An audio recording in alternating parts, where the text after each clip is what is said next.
Баллада о лосе. Владимир Тимин.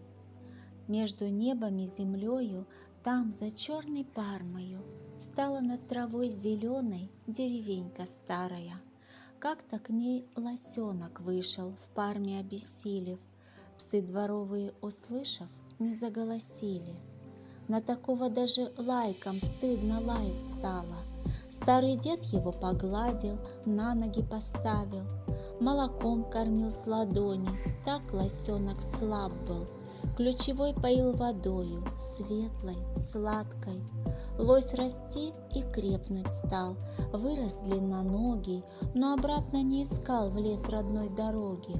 Летом он среди коров ел траву со стадом, сыт был ивовой корой, как зима настала.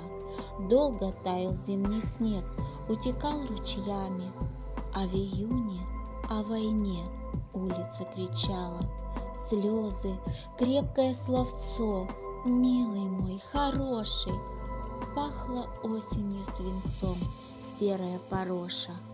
Ждали писем дорогих в избах до рассвета, в том колхозе старики, женщины и дети. Лосю сделал дед хомут сыромятной кожи.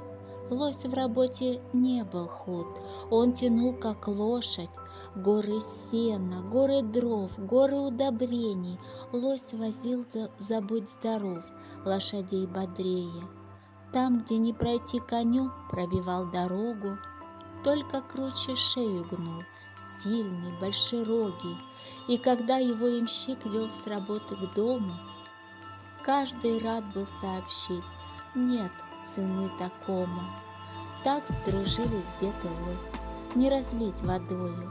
Легче им вдвоем жилось, легче ровно вдвое. Но военные года надломили деда, умер он. И вот тогда весть пришла, победа.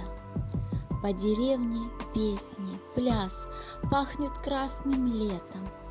И для лося тут нашлась праздничная лента. Красной лентою ему повязали шею, где когда-то был хомут, лента хорошеет. Но печаль в его глазах, лось, рогов-то пара. Все глазами он сказал, возвратился в Парму. В горьком перечне потерь, вспоминая деда, может быть, он и теперь в Парме бродит где-то.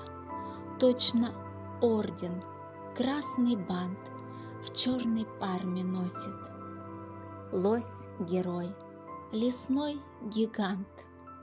Не стреляйте в лося.